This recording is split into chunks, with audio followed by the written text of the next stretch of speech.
Bueno, esta noche nos ocupa un tema, como les decía, muy importante en neumología pediátrica. Hoy tenemos a la doctora María Alejandra Bejarano. Ella es médico general y pediatra de Unisanitas y es también neumóloga pediatra de la Universidad del Bosque. Hoy nos ocupa entonces el tema de aspergilosis broncopulmonar. Le agradecemos a la doctora María Alejandra su tiempo, el espacio y a todos ustedes muchas gracias por asistir. Si hay preguntas o dudas al final, las podemos hacer, digamos, verbalmente al final, personalmente, o en el chat también se las puedo leer. Muchas gracias, doctora Alejandra. Bueno, muchas gracias a ustedes por estar acá y por la invitación. Pues siempre es un honor asistir a sus charlas. Entonces, el día de hoy vamos a hablar de aspergilosis pulmonar. Traté de hacerlo pues resumido para pues poder abarcar todos los campos porque es un tema bastante extenso.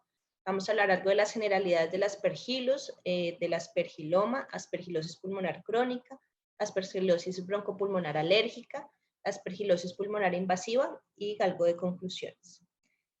Entonces, el aspergillus lo nombraron por primera vez en 1729 por el botánico Pier Antonio Micheli, donde le dio el nombre de aspergillum por su parecido pues, al instrumento que usaban en las misas católicas para dar el agua bendita. Después, más de 100 años después, se nombró como Aspergillus fumigatus, porque parecía una bocanada de humo, entonces se le asoció este nombre.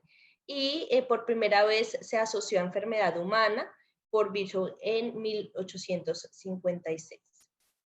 Hay aproximadamente 250 especies de Aspergillus, son hongos saprótrofos, eso quiere decir que ellos no pueden sintetizar su propio alimento ni coger la materia orgánica de la inorgánica, sino que tienen que cogerla de otros seres vivos que ya la hayan como tomado. Se encuentra en el suelo, crecen en la vegetación en descomposición, también están en el aire. El Aspergillus fumigatus es la especie más común que causa enfermedad, sin embargo tenemos otras especies como el Flavus, Niger, Terrus, Clavatus, Nidulans, que también pueden causar enfermedad, pero pues en menor proporción. Todo el tiempo estamos inhalando Aspergillus, conidios, en el medio ambiente están, en los hospitales están, sin embargo, los pacientes que van a tener la infección como tal son los pacientes que van a tener alguna condición de base, sobre todo los pacientes inmunosuprimidos. Hay dos líneas de base básicas o pues, principales para la defensa contra el aspergillus, es el neutrófilo y el macrófago. Entonces, cuando tenemos alguna alteración en estos, pues es cuando va a haber enfermedad. Por ejemplo, neutropenia, cuando altas dosis de conidios superan a los macrófagos, o cuando hay una supresión de la actividad conidiacida de los macrófagos, por ejemplo, por el uso de corticosteroides. En pacientes inmunodeprimidos es una de las patologías más importantes debido a que el Aspergillus tiene una termotolerancia, entonces ellos pueden vivir a altas temperaturas, los conidios son pequeños y generalmente se reproducen muy rápidamente, son abundantes, entonces eso hace que sea pues, más factible infectar a los pacientes inmunosuprimidos. Y también ellos hacen algo que es producir metabolitos tóxicos y enzimas que lo que hacen es descomponer los polisacáridos complejos para alimentarse, por lo que son, como les comentaba, ellos no pueden producir su propio, como que no pueden tomar su propio alimento, sino que tienen que descomponer como de otros seres vivos, las sustancias más complejas. Entonces eso hace que pues haya destrucción también pues cuando están presentes. Entonces acá tenemos una imagen donde nos muestra las generalidades del Aspergillus. El Aspergillus pues empieza acá como conidias, eso es una conidiofora, que son simplemente formaciones de múltiples conidios que hacen un ciclo, por medio de un ciclo sexual, como que se liberan las conidios y se dispersan en el medio ambiente. Tienen un diámetro, perdón, aproximado de 1 micrómetro, y Estos lo que van a tener son pues, diferentes como compuestos. Entonces, en una de las capas van a tener como unas especies de rodillos que lo que van a tener es propiedades para hacer como enmascararse de los patrones moleculares asociados a patógenos, los ayudan a tener dispersión y los protegen contra la deshidratación. La melanina es como otra barrera que ellos tienen importante que los ayuda a protegerse contra la radiación UV, también los enmascara de los PAMs y también inhibe como toda la parte de la fagocitosis. Acá tenemos el galactomanano, que ya lo hemos escuchado pues bastante en el área hospitalaria. Este simplemente es una de las sustancias, una de los compuestos, perdón, que tienen los conidios, que también vamos a ver ahorita que las tienen las cifas. Y acá están los betaglucanos, alfaglucanos y proteínas. Esto luego va a ser tener como una etapa de germinación que dura 6 horas aproximadamente y después se van a pues, convertir en hifas. Las hifas ya pues, son las que van a tener la capacidad de infección y estas hifas tienen los componentes diferentes, por ejemplo, ellos sí tienen galactosaminoglicanos que no tienen los conidios, ellos tienen la capacidad de adherirse a superficies y también tienen como capacidad de evadir el sistema inmunológico. Van a activar también la respuesta inmune, los que no pues pueden evadirlos, tanto innata como adaptativa, y tienen la capacidad también de formar biopelículas, que son los que se van a acumular pues a nivel pulmonar. Entonces, dentro de la epidemiología general, hay más de 200.000 casos anualmente. Se dice que 1.2 millones de pacientes tienen aspergilosis pulmonar crónica y 4.8 millones de los pacientes van a padecer o padecen de aspergilosis broncopulmonar alérgica. Los receptores de trasplante de pulmón tienen uno de los mayores riesgos y la mitad de los casos van a ocurrir un año o más después del trasplante. También los pacientes que son trasplantados con células madre hematopoyéticas tienen unas incidencias hasta del 7%, y estos pacientes que tienen trasplante de células madre van a tener 3 periodos de riesgo para aspergilosis invasiva. Uno de esos es la neutropenia, después de que hacen como todo el régimen de acondicionamiento y la inmunosupresión. También los pacientes que tienen AISH aguda y también los pacientes que tienen AISH crónica, que ocurre el día 100 después del trasplante, son los que mayor riesgo de aspergilosis invasiva tienen. Entonces, el aspergillus va a pues, activar la respuesta inmune innata y también van a pues, activar toda la parte de inmunidad adaptativa. Entonces, los conidios no tienen casi reconocimiento del sistema inmunológico, en cambio las cifas, como vemos acá, sí. Entonces, las cifas van a activar los toll-like receptors y los receptores asociados a leptina y los receptores tipo NOT, que van pues, a llevar a que haya fagocitosis y también a una respuesta de citoquinas. Dentro de esas respuestas de citoquinas van a haber citoquinas proinflamatorias, dentro de esas puede haber TH1 para aclaramiento de los hongos, de inflamación, TH17 que va a llevar al reclutamiento de neutrófilos, a inflamación también, defensinas. Algunos se van por la respuesta TH2, que son los que van a hacer alergia. TH9 nos va a producir fibrosis y los linfocitos citotóxicos que van a llevar a producción de citoquinas y a citotoxicidad. Por otro lado, hay pues unas respuestas como reguladoras que van a llevar a la regulación de la respuesta de la inmunidad adaptativa e innata. El aspergillus, el otro problema que tiene como la patogenia es que tiene estrategias de evasión y de adaptación que hace que pues, el sistema inmune no siempre sea eficiente para acabarlo. Entonces, por ejemplo, ellos tratan como de evadir, como les decía, los PAMs, entonces no siempre son reconocidos, también inhiben las especies reactivas de oxígeno, también inducen la apoptosis de las células y también lo que van a hacer es inducir como citoquinas antiinflamatorias para evitar pues, que ataquen a las cifas. Estos son sensibles como a las citoquinas. Tienen un mecanismo de adherencia, de adquirir nutrientes, entonces como les decía, ellos van destruyendo para adquirir proteasas y pueden ser resistentes inclusive a la hipoxia y al estrés oxidativo. Entonces son pues, gérmenes muy resistentes para el sistema inmune. Entonces acá tal vez esta diapositiva es como la más importante de toda la charla porque realmente explica y de una forma muy gráfica lo que pasa con el aspergillus. Entonces decimos que todas las personas inhalamos todo el tiempo el aspergillus fumigatus, las esporas. Entonces en un huésped normal pues va a tener un aclaramiento eficiente y no va a tener infección. Entonces acá vemos que están los neutrófilos, acá vemos que están los macrófagos y acá están los linfocitos. Entonces lo que van a hacer es capturar pues como el aspergillus y simplemente liberarlo, hacer el aclaramiento normal. Los pacientes que tienen algún grado de inmunosupresión sí van a tener infección. Entonces acá ya vemos las IFAs. Entonces acá cuando ya hay IFAs ya hay infección. Y los pacientes que tienen una enfermedad pulmonar ya de base, por ejemplo, la tuberculosis, que la tuberculosis va, sobre todo en los adultos, cursa con cavitaciones, por ejemplo, los quistes pulmonares también, van a tener como ya algo de base y ahí sí pues se puede formar un aspergiloma. Los pacientes que tienen algún grado de inmunosupresión o una enfermedad crónica también pueden hacer aspergilosis pulmonar crónica o aspergilosis pulmonar necrosante crónica.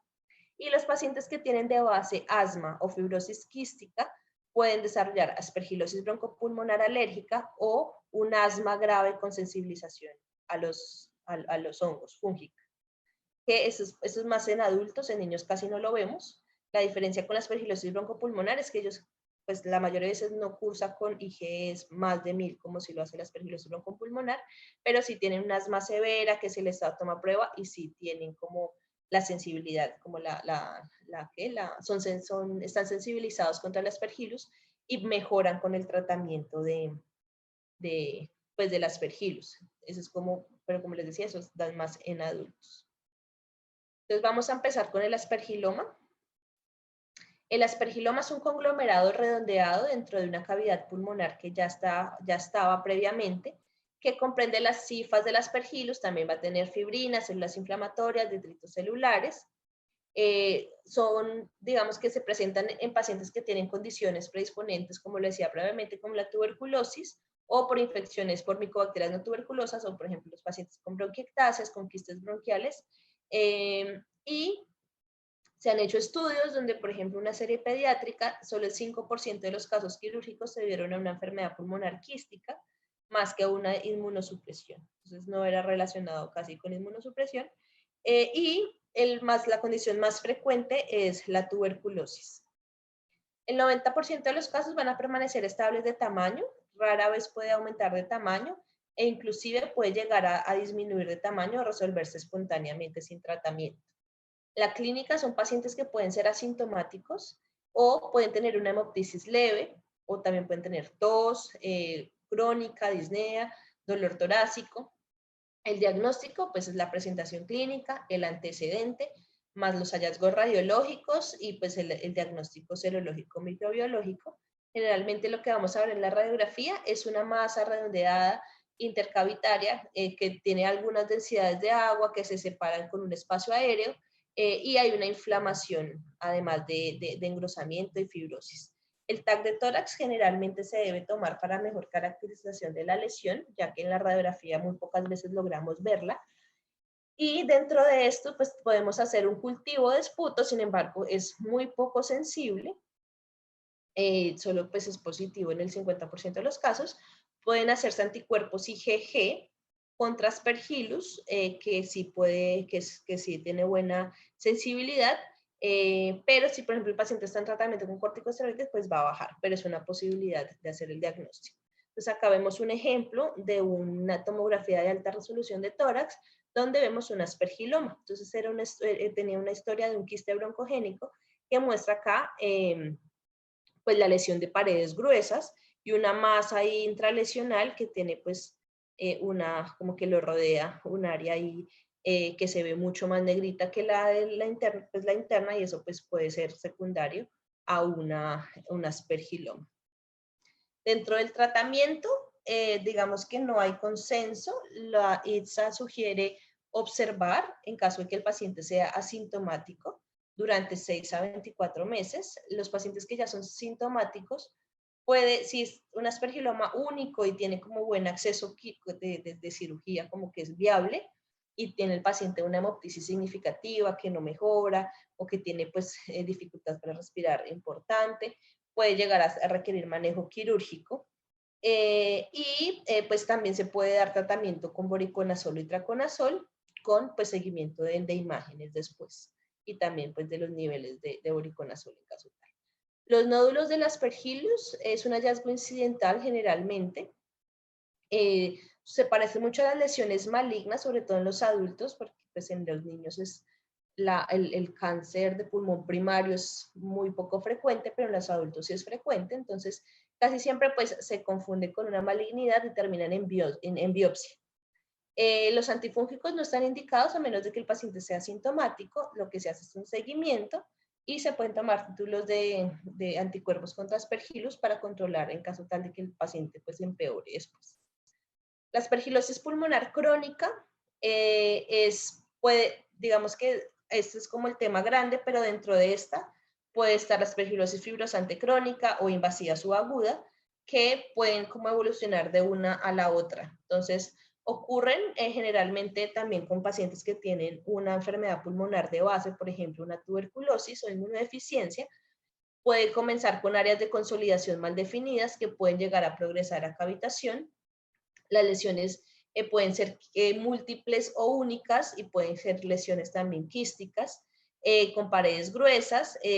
Puede producir, si no se trata, una fibrosis extensa del pulmón y pues progresar a una aspergilosis pulmonar fibrosante crónica, que después en los niños es muy poco frecuente, se ve mucho más en los adultos. Y, por ejemplo, si un paciente tiene algún grado de inmunosupresión, se puede cursar más con una aspergilosis pulmonar invasiva subaguda o una aspergilosis necrosante. Ahí, pues, el hallazgo lo vamos a ver en tomografía y si le llegáramos a hacer una biopsia de esa lesión, lo que veríamos son, pues, las hifas y, pues, varios, como la respuesta inflamatoria ahí del tejido. Entonces, el diagnóstico se hace con las características radiológicas y la IgG específica de Aspergillus. La posibilidad del cultivo es muy baja. La PCR se puede llegar a utilizar.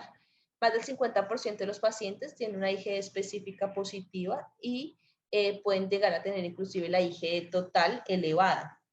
Se puede llegar a hacer un lavado broncoalveolar y de ahí tomar un antígeno galactomanano. Pues, si es positivo, pues ahí es como que sugestivo de la aspergilosis, o también se pueden pues tomar los niveles séricos de IgG.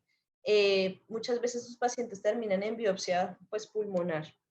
Entonces acá está un ejemplo de una aspergilosis semi-invasiva de un paciente de 10 años de edad con desnutrición, entonces tenía algún grado de inmunosupresión que tenía pues su consolidación y una cavitación ahí asociada. Vemos que no es tanto como un aspergiloma porque se ve más es la cavitación de otra lesión.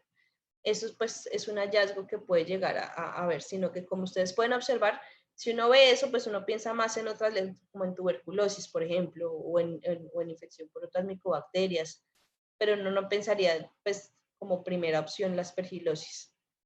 Y pues generalmente pues son lesiones que terminan en biopsia.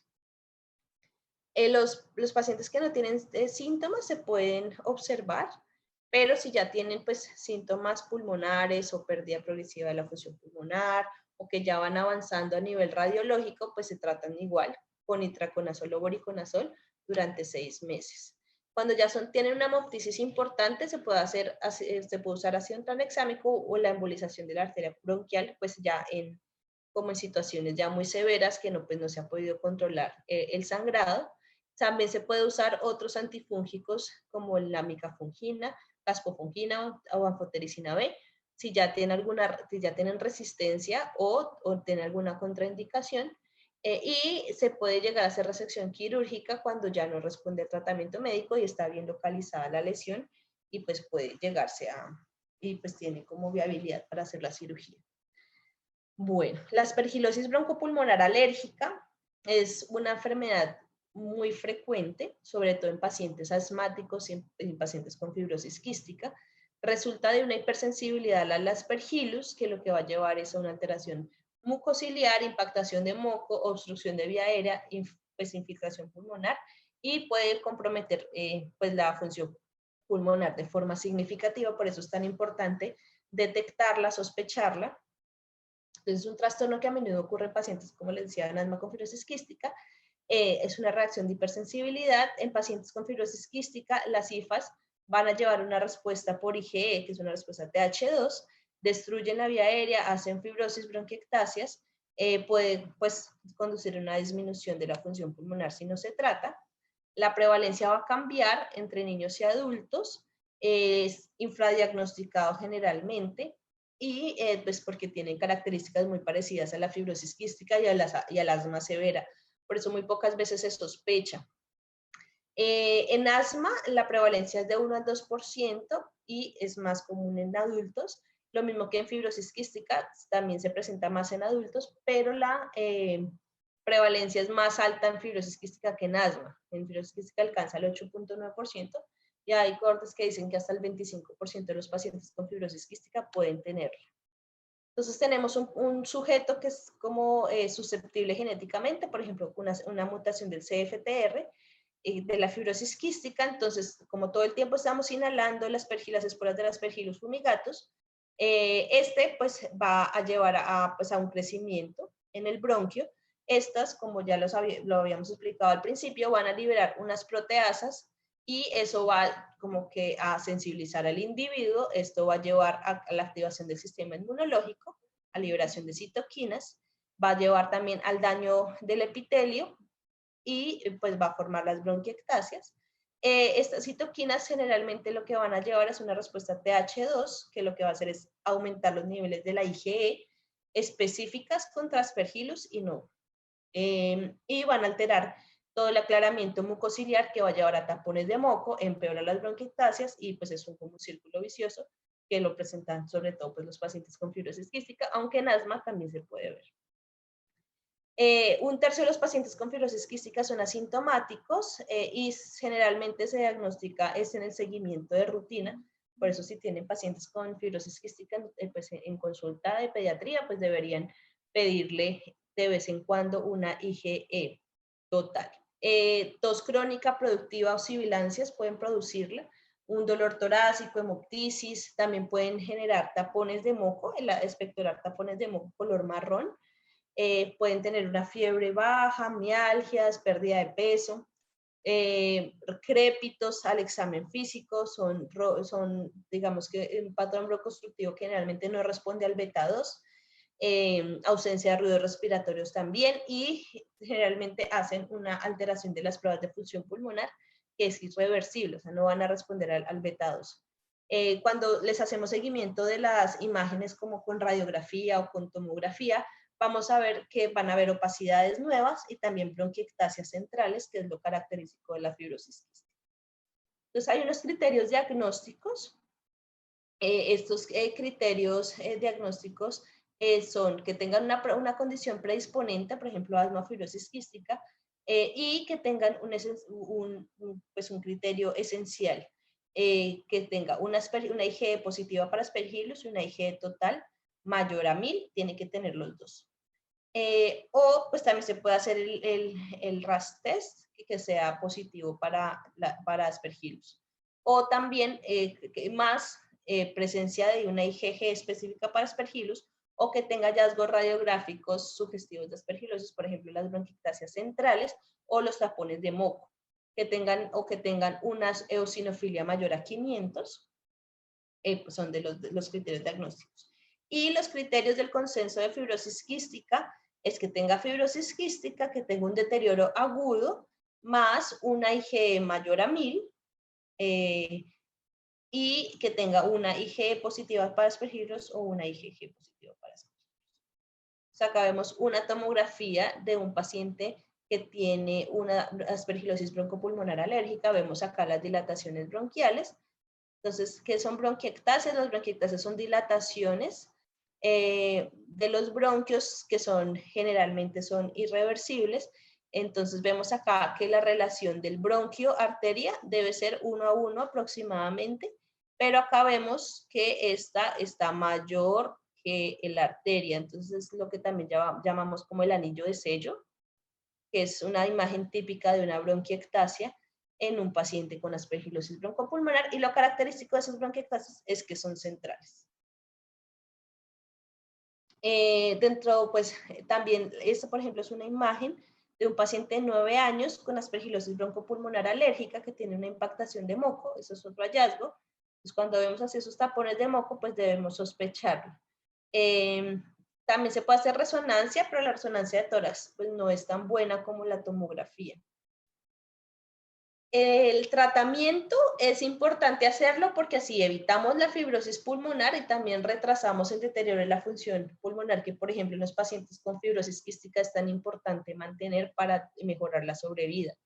Entonces debemos tratarlo pues oportunamente. El tratamiento se hace con corticoides, con prednisolona. La dosis inicial es de 0.5 a 2 miligramos por kilo día.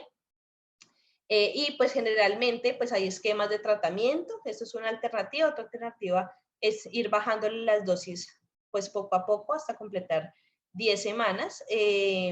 Y otros han hablado de los pulsos de corticoide, que son unas dosis altas de 20 a 30 miligramos por kilo día en 3 días. Sin embargo, no hay seguimientos a largo plazo que validen que esto funcione. Entonces, lo que siempre se hace es la prednisolona.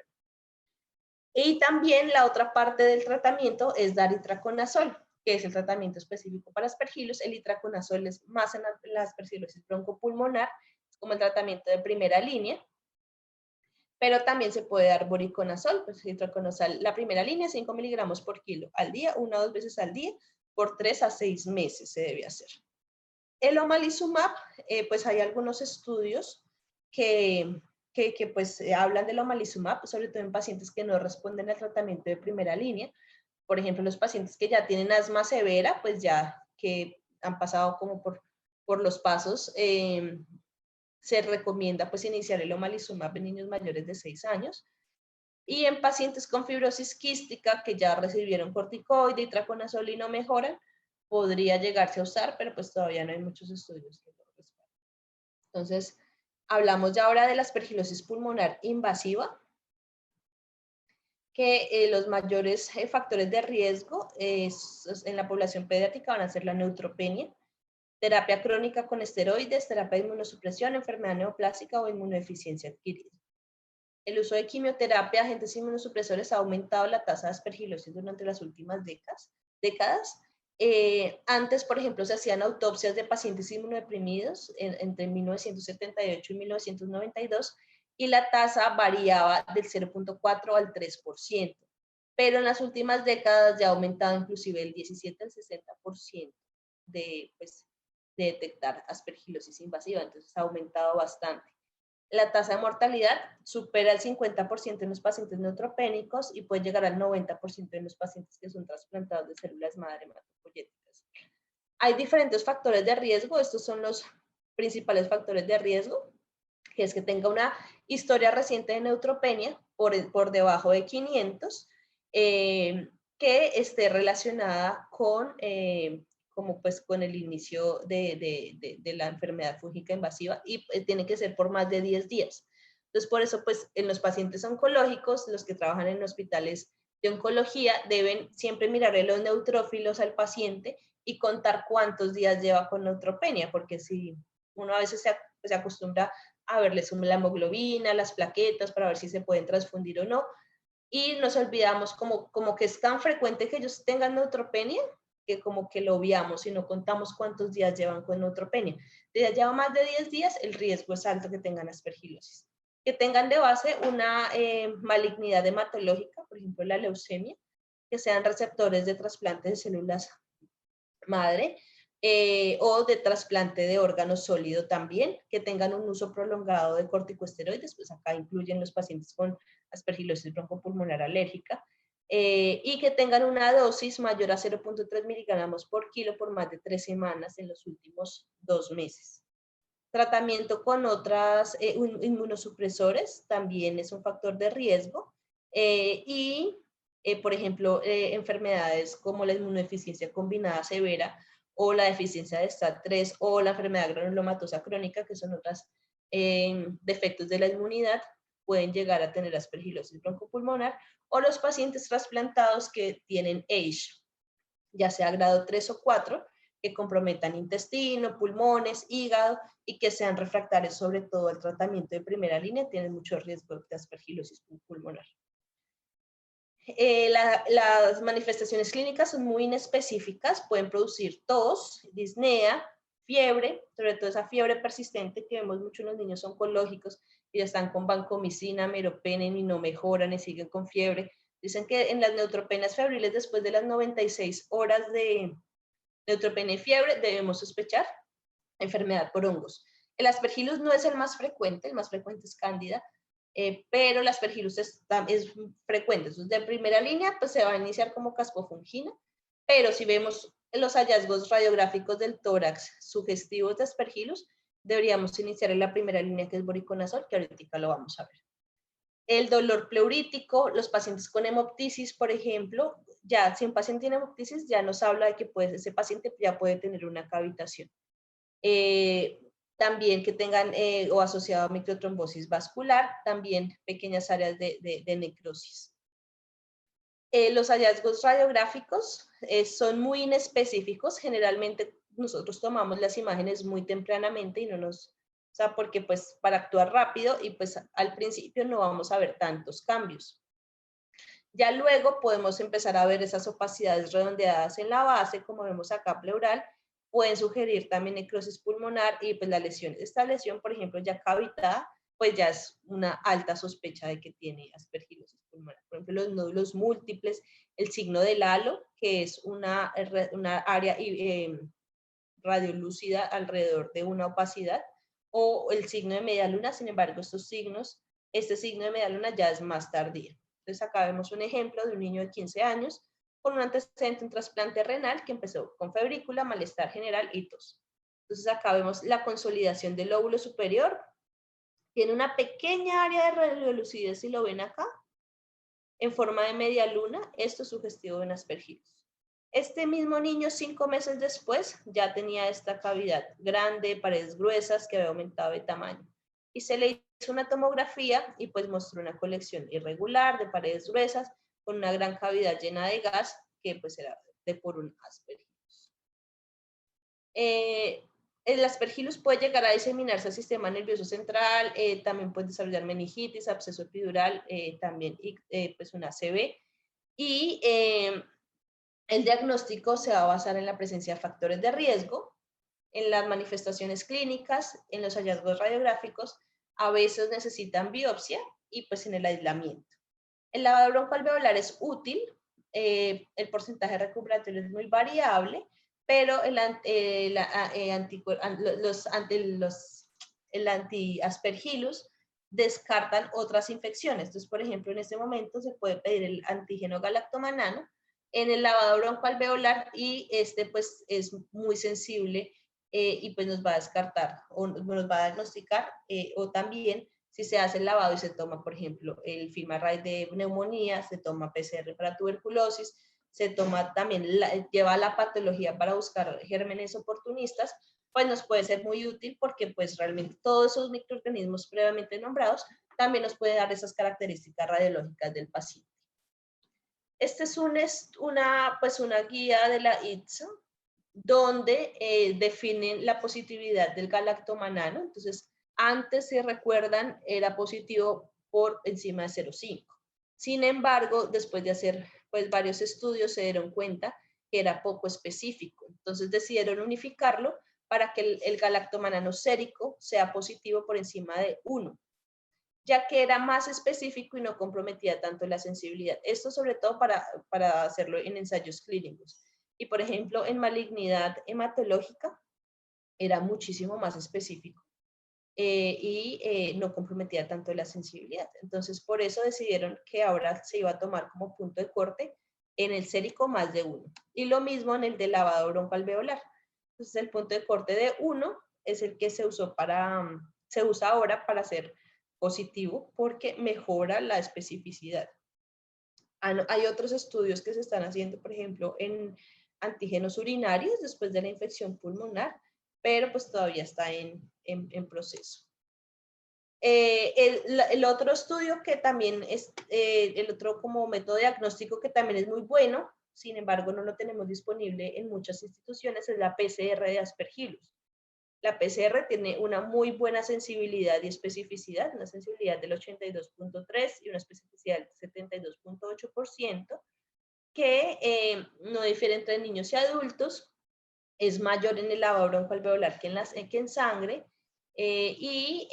aunque si tiene, por ejemplo, profilaxis ante Aspergillus, por ejemplo, los pacientes oncológicos que reciben profilaxis, esto puede reducir la especificidad.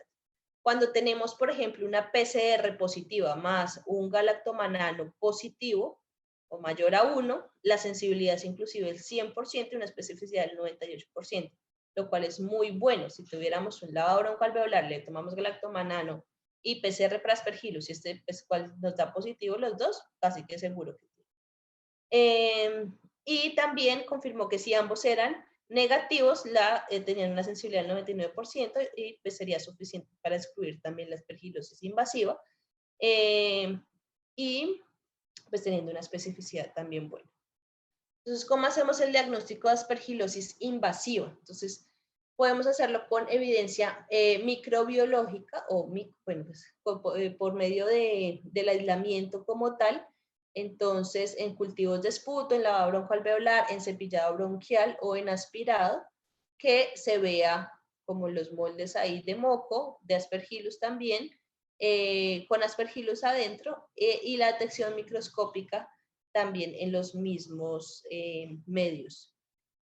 También está el antígeno galactomanano, entonces detectar el antígeno galactomanano en plasma, suero, lavado broncoalveolar o líquido cefalorraquídeo, más uno de los siguientes, que tengan mayor a 1 solo en plasma, o en lavado broncoalveolar mayor a 1, o si tiene, por ejemplo, el antígeno galactomanano mayor a 0,7 en plasma y mayor a 0,8 en lavado broncoalveolar, se haría el diagnóstico. Y si tuviéramos disponibilidad de la PCR, pues tendríamos que repetirla, por ejemplo, si sale positiva en plasma, tener 2 o más PCRs consecutivas, o, por ejemplo, 2 o más PCRs positivas para Aspergillus en el lavado broncoalveolar, o, por ejemplo, que tengamos una PCR positivo en plasma, suero, y una PCR positiva en lavado broncoalveolar, o, por ejemplo, que tengamos también una positiva en un galactomanano y una PCR positiva. También sería el diagnóstico. En cuanto al tratamiento, como les decía, la primera línea del tratamiento es el voriconazol. Sin embargo, también pues es probable que le podemos iniciar caspofungina, que tiene mayor, por ejemplo, para cándida, tiene mayor cubrimiento para cándida, entonces en esos pacientes podríamos iniciarle si no tenemos todavía como la confirmación del Aspergillus. Si ya tenemos la confirmación del Aspergillus, la primera línea va a ser voriconazol. En los neonatos, la primera línea es la anfotericina liposomal. No sé, en ellos, en menores de 2 años, pues no está aprobado el voriconazol. El tratamiento se hace, bueno, de 6 miligramos por kilo intravenoso. También después se puede continuar oral. El tratamiento se hace por 6 a 12 semanas, dependiendo pues del grado de inmunosupresión y demás. Y después, por ejemplo, los pacientes que ya son tratados y van a ser llevados a inmunosupresión de nuevo, pues se debe iniciar profilaxis siempre. Esto es nuevo, antes no vigilábamos los niveles de voriconazol, ahora se ha visto que se debe monitorizar esos niveles séricos con un objetivo entre 1.5 y 6, y evaluar 2 a 3 días después de haber iniciado el tratamiento y repetirlo después de una semana. También es recomendable medir las transaminasas porque esos pacientes que están tratados con voriconazol pueden llevar a insuficiencia hepática.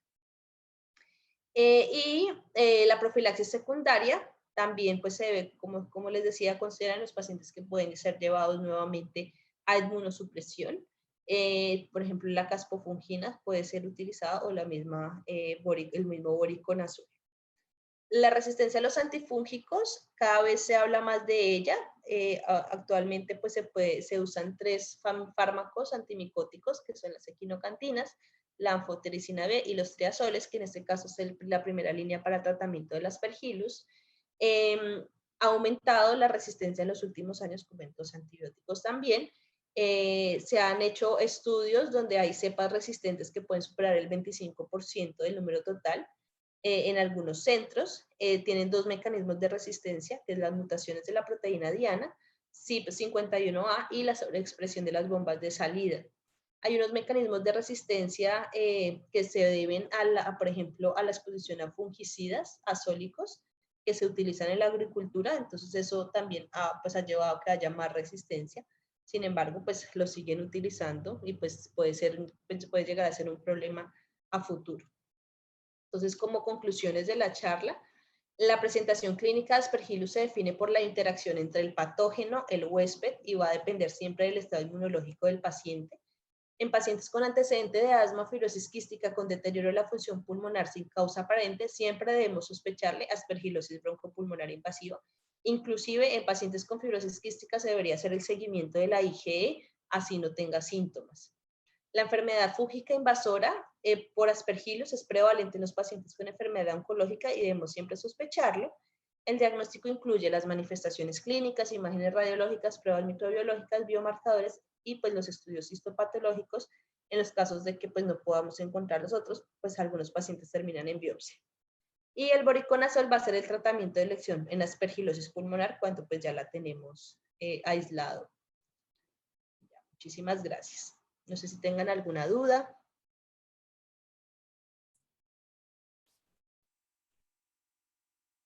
Doctora Alejandra, muchas gracias. No sé si alguien tiene alguna duda, ya sea a través del chat o personalmente, la pueden hacer, digamos, a través del micrófono, no hay problema.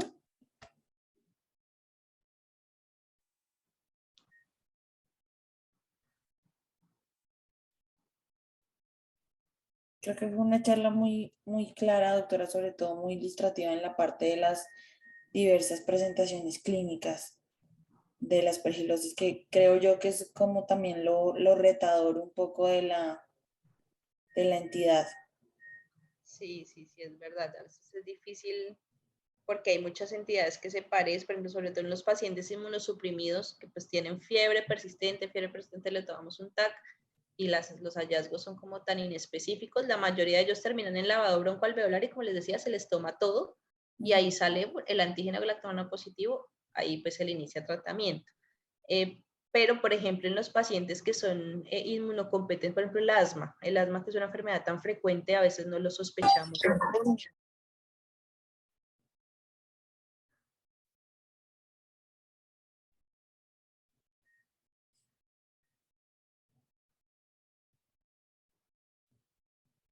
Bueno, creo que no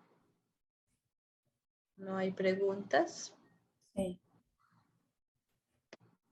Creo que no. Listo.